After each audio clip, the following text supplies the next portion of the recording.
Your local Blue Coal dealer presents The Shadow. These half-hour dramatizations are designed to forcibly demonstrate to old and young alike that crime does not pay.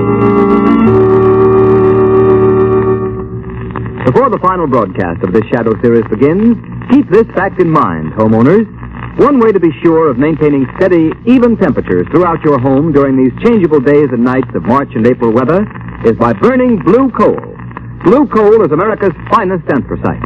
It gives perfect, dependable warmth and stops overheating or quick chilling of rooms. Remember the name Blue Coal for better heat with less furnace attention in all kinds of weather. And be sure to hold on at the close of today's Shadow story, for we have an unusual treat in store for you. The Shadow, mysterious character who aids those in distress and helps the forces of law and order, is in reality Lamont Cranston, wealthy young man about town. Cranston's friend and companion, the lovely Margot Lane, is the only person who knows to whom the unseen voice belongs. Today's story, Can the Dead Talk?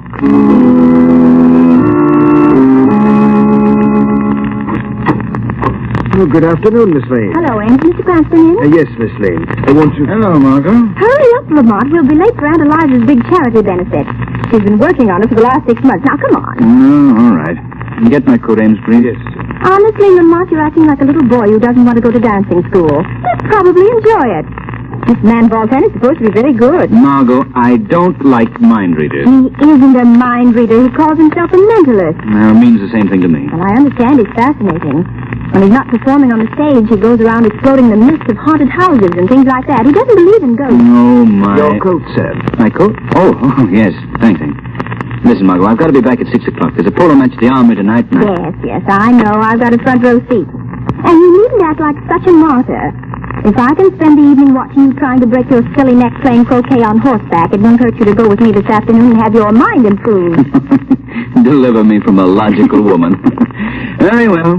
Lead on, Macduff.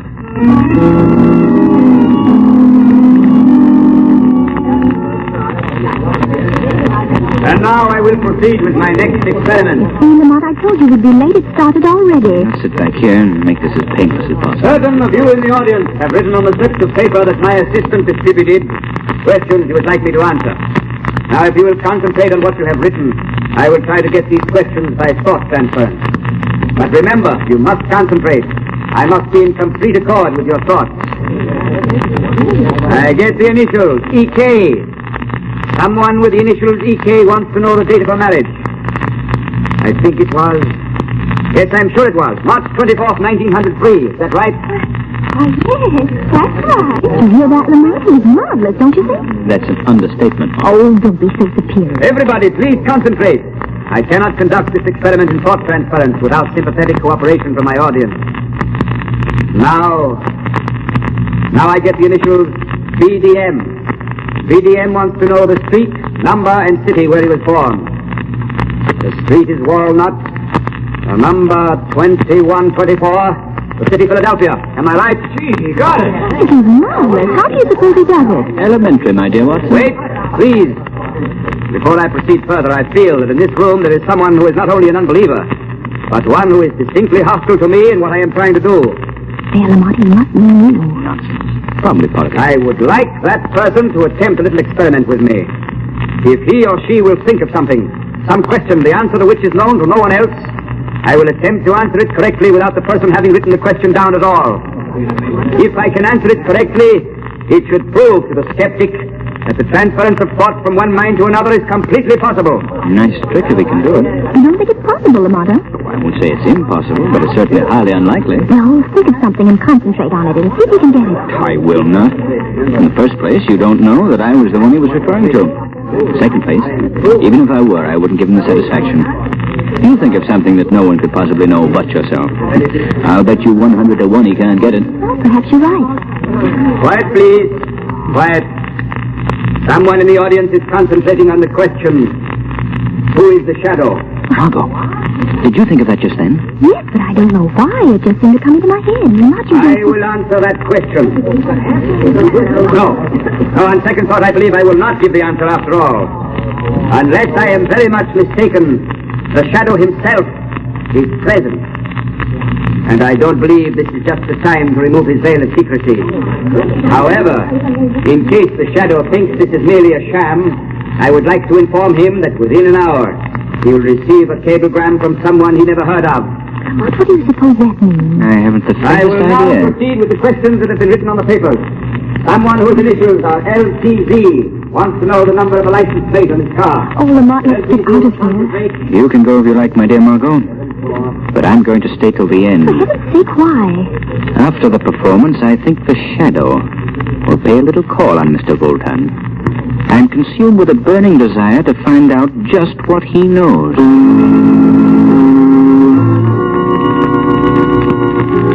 Close the door, Emil. I wish to dress. Yes, master. Remove my boots. Yes, master. Careful, you clumsy fool. What's the matter with you? I'm sorry, Imbecile, go. Leave me alone. Yes, master. I will. Well, what's the matter?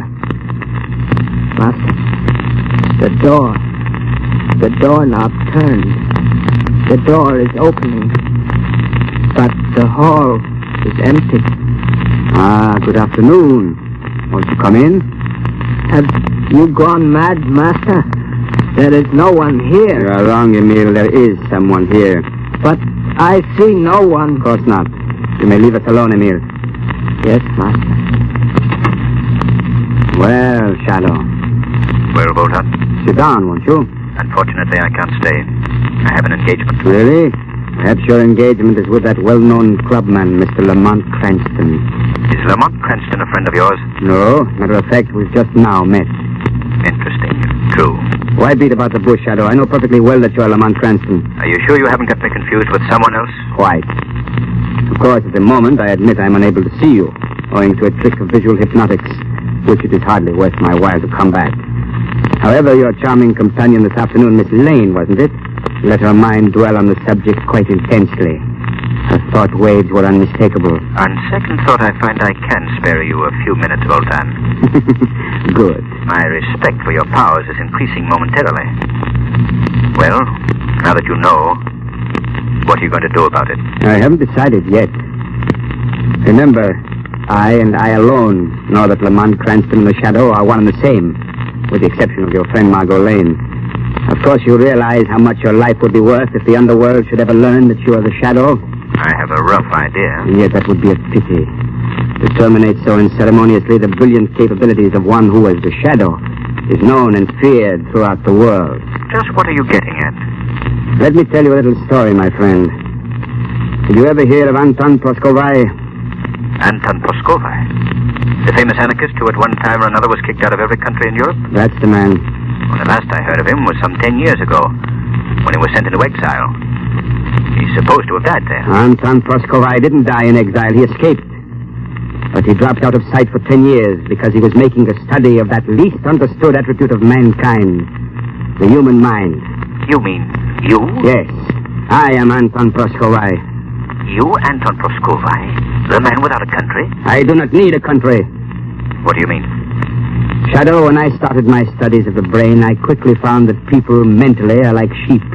They can be influenced, swayed in any direction by a mentality stronger and superior than their own. Of course. That's nothing particularly new. Wait. After I had made my escape for years, I wandered, living in ditches, eating in pigsties, hounded from country to country by government agents. But all the time, I was collecting subjects. Subjects? Yes, Shadow. Among the submerged, ill-used, half-starved rabble of every nation, there are potential leaders. Leaders who, given the opportunity, could be the dictators of tomorrow. Go on. These men I know. I know them so intimately that from wherever I am, I can control their minds. You saw Emil, my servant. He is completely subjugated to my will. But that's hypnotism. Relatively simple. Not at all. It is not hypnotism. Although I dominate Emil's mind whenever I wish, to all appearances, he is a normal human being. He can be released only if I feel fear. And I am never afraid. Only if you feel fear. I put the idea of the Shadow's identity in Miss Lane's mind this afternoon, after which she unknowingly, yet obligingly answered it mentally. Come in. Excuse me, master. I have a cablegram here. It is addressed to someone called the Shadow in your care. Yes, I will take it and see that it's delivered. Go now. Yes, Master. You see, Shadow? You mean... On the platform this afternoon, I willed one of my subjects in Europe to cable you, saying, the downtrodden shall arise. Here, I will open your cablegram.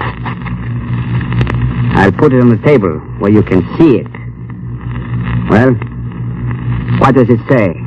The downtrodden shall arise. Well, that's amazing. Now do you believe me, Shadow? Through my subjects who are leaders themselves, I can control the vast mass mind of the rabble, the bulk of the population of the world. I suppose it's possible at that. Possible? Listen, Shadow. I have decided that in exactly 1 week, a vast uprising which I had so carefully planned for years will take place. Governments will be overthrown. Nations will exist no more. Chaos will reign. Yes, it could be done. It will be done. Why are you telling me this? Because on the threshold of releasing this world-shattering force, I hesitate. Why, Voltan? Because I and I alone can bring this chaos about. But after it's accomplished, then what? How can I control what I have created? Somewhat of a problem, I should think. Yes, I need another mind to share the responsibility. A mind which already has superhuman powers that I could train to assist me in the great work of reorganizing the world. And you want me to join you, is that it? Why not? Shadow, between us, we could rule the world. Suppose I refuse. Then, I shall be forced to divulge the secret of your identity to those who would be most interested. After which I shall proceed with my plans alone. I see. But you won't refuse. Join forces with me, Shadow. Next week we will plunge the world into chaos such as it has not known since the dawn of creation. A chaos over which you and I will reign supreme. Well, your answer? Give me 24 hours. Can you not answer me now? 24 hours. I will give you 7 hours. That is time enough. Come to me at midnight tonight. Where will I find you? You know the old Murray mansion in the slums over by the river? Of course. It's been boarded up for years. Supposed to be haunted, I believe. Haunted? Yes. That's why I use it for my headquarters. A reputation for ghosts is very convenient for keeping away prying eyes. I will be waiting there for you tonight at midnight. And I advise you to come alone.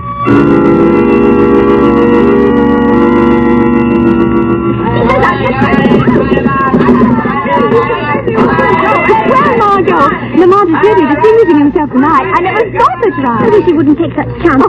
He's not taking any more chances than we are, sitting down here in the front row. We put you pretty close at these indoor polo matches. Close?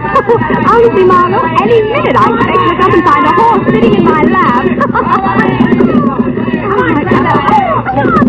There goes Lamont again. He's got the ball. No, the backman is running him off. What happened? Oh, Evelyn, what happened? No. I think Lamont's falling off the stumble. Lamont's fallen off. The pony's running loose. Lamont's still on the ground. Here, help me over this barrier. I'm going to. Oh, my goodness, I hope that... Hey, stand back. Come there. Get a doctor. He may be badly injured. Here, you don't... Oh, Evelyn, he's hurt. He's lying there so still and white. Lamont, speak to me. Margot, now take it easy. Here comes Dr. Carlson. Thank goodness, he's Lamont's doctor. All right, stand aside, please. I'm a doctor. Oh, Dr. Carlson, thank God you've come. Do you think Lamont's hurt badly? And I can't tell yet. I'll have to examine him. Well, what is it? Tell me, can't you? Miss Lane, I'd rather do anything in the world than tell you this. Oh. Lamont Cranston is dead.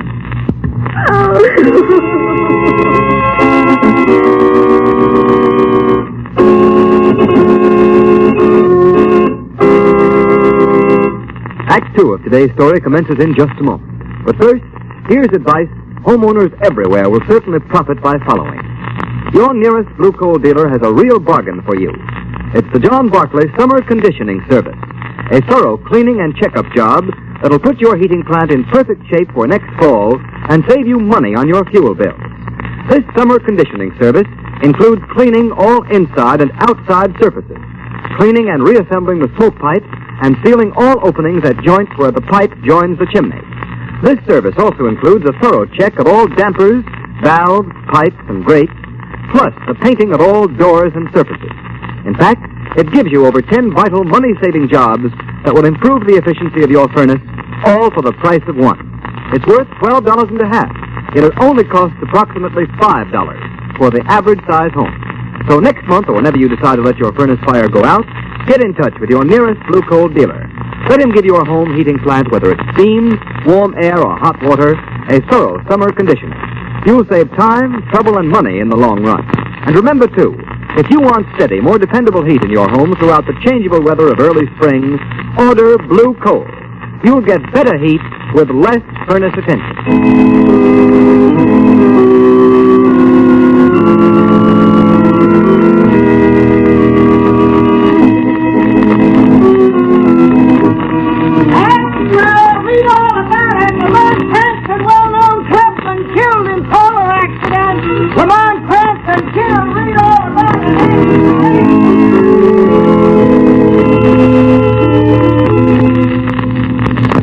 Now that everybody's gone, don't you think you better go home yourself and rest? How can I rest? Oh, Evelyn, I can't believe it. I can't believe that Lamont is really gone. No, I know, dear. Now, come on, Margot, I'll take you home. Oh, but there's somebody in the hall. Evelyn, don't let them come in here. I can't face any more people. It probably ain't. Come here, Margot, in this alcove. Nobody will notice you. Okay, I can't stand much. Just wait, sir. Mr. Cranston's death was a terrible shock to me. Are you an old friend of Mr. Cranston, sir? I don't seem to remember. Well, not exactly an old friend, but considering the length of our acquaintance, a fairly intimate one. Yes, sir. If you'll just step in here, sir, you may view that... Evelyn, that man. Who was it? No one I ever saw before. His name's Voltan. He's a mind reader. He gave a performance this afternoon at Aunt Eliza's charity benefit. Rather strange looking. But you know, Lamont did have some weird friends. He wasn't a friend of Lamont. I mean, I don't think he was. I wonder just... Yes, very sad to see a man cut down his crime. I beg your pardon. Miss Lane, isn't it? Why, yes. I thought so. May I tender my sympathy, Miss Lane? Thank you. I know how you must feel. Great pity. Cranston had a future. Possibly a greater future than even you suspect. Well, what's done is done. I must be going now. I beg pardon, sir. I can find my way out. Oh, no, Margot, darling. Will you please let me take you home? Ames will take care of everything here, won't you, Ames? Yes, miss. I'll get your things. All right, Evelyn. I suppose there's nothing more I can do tonight. I'll go. Good. And I'm going with you, just to be sure you get there.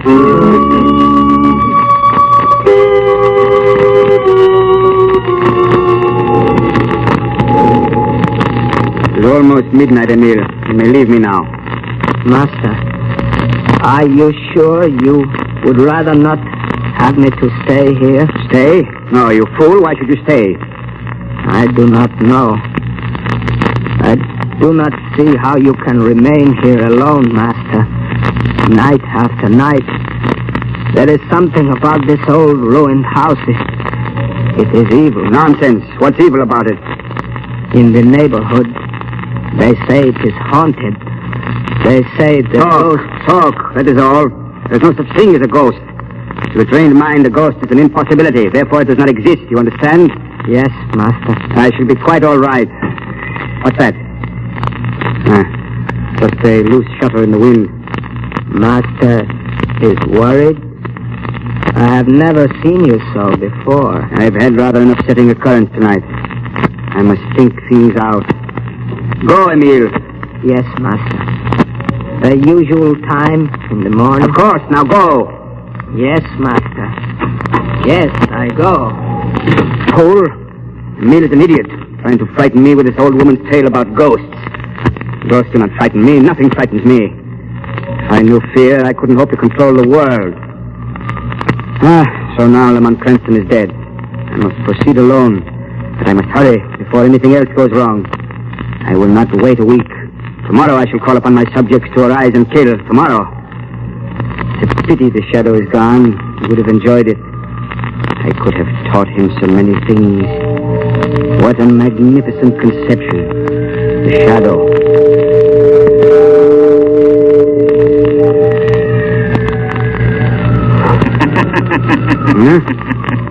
What was that? I could have sworn I heard someone laugh. No. No one is here. No one could be here. Must have been in my mind. That's right, Voltan. In your mind. Who's that? Who speaks? Is it possible you don't know me, Voltan? When just this evening you claimed to be one of my most intimate friends? Shadow. Or his ghost? No. No, it's not possible. Really? With my own eyes, I saw you lying dead. I know.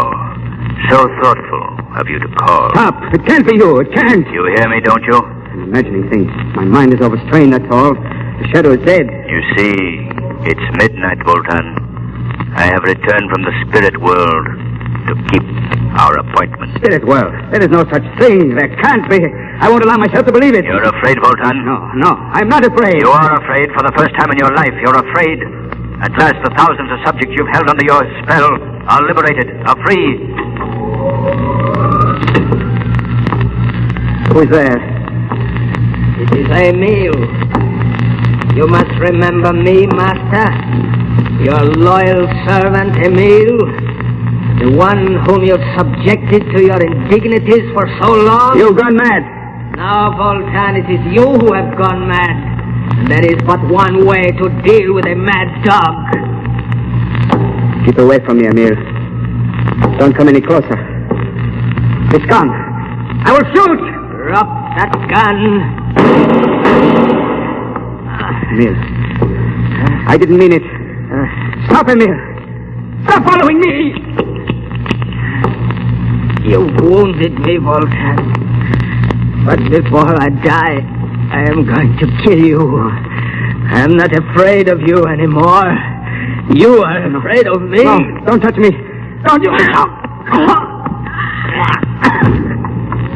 There. He's dead. I am free. At last. Oh!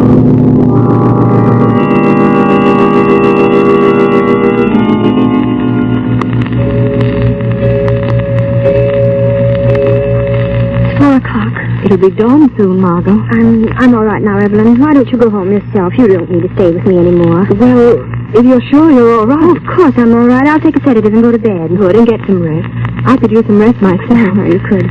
Well, if you want anything, don't hesitate to call me, Margot. If I don't hear from you, I'll drop over in the afternoon. All right, and thanks, Evelyn, for sticking by me. You've been a great help. Oh, nonsense. Get some sleep, dear. I thought you'd never go. Oh, Margot, don't you know me? well, I'm not. I must be dreaming. No, you're not dreaming. I'm here. Well, you were killed. No, I wasn't killed, Margot. Oh, Lamont.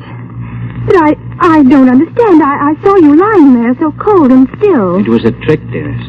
A matter of suspended animation.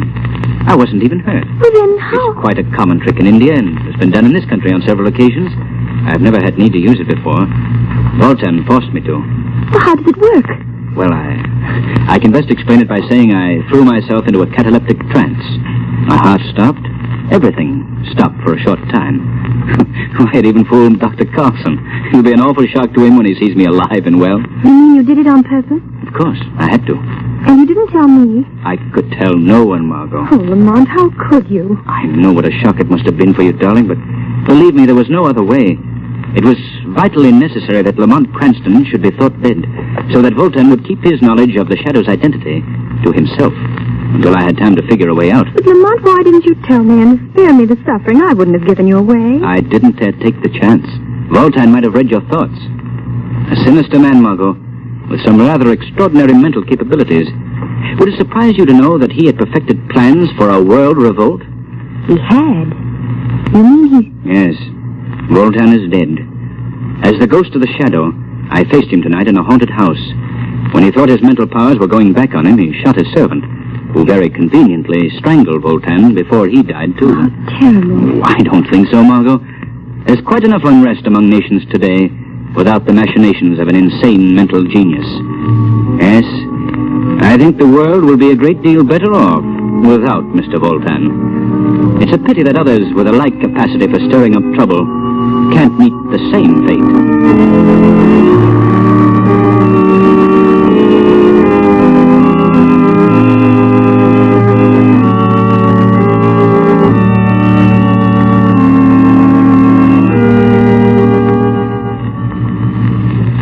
And now, friends, we have a real treat in store for you. I want you to meet 2 grand actors. Our stars, Margot Lane, who in reality is the charming Agnes Moorehead, and Lamont Cranston, who is known in real life as Bill Johnstone. Thanks, Ken. Well, Margot, I should say Agnes, I know you'll agree with me that it's been a great privilege for you and me to have played the roles of Margot Lane and the Shadow for the past 6 months. Yes, it has, Bill, and it's been a lot of fun besides. I can't begin to tell you how much I've appreciated being with the Shadow during his exciting adventures.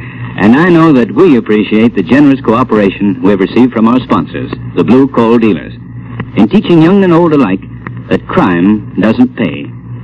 If we succeeded in driving home that moral, then we'll have accomplished our purpose. As Ken Roberts has told you, ladies and gentlemen, this is our final broadcast of the winter season. But we sincerely hope to be back with another series in the fall. Whether or not the Shadow program returns is up to you, our listeners. In the theater, you know, we actors can tell by the applause if the audience enjoys our efforts to entertain them. But in radio, the only way to know whether or not the audience enjoys the entertainment is by their purchases of the product that makes the program possible, or by their personal approval to the sponsors. So, friends, if you've liked this Shadow series and want to hear the show again next fall, won't you phone or write your nearest Blue Coal dealer and let him know? Your purchases of Blue Coal and your phone calls to the Blue Coal dealers will indicate to them whether or not they should bring you the Shadow program again in September. And now, on behalf of our entire cast, hearty thanks to you again for your loyalty to our show and your support of Blue Coal. Goodbye, Bill and Agnes, and we hope you'll be back again in the fall. And friends, remember that you can continue to thrill to the adventures of the Shadow during the summer months by getting the Shadow magazine at your local newsstand. This is Ken Roberts saying goodbye for Blue Coal.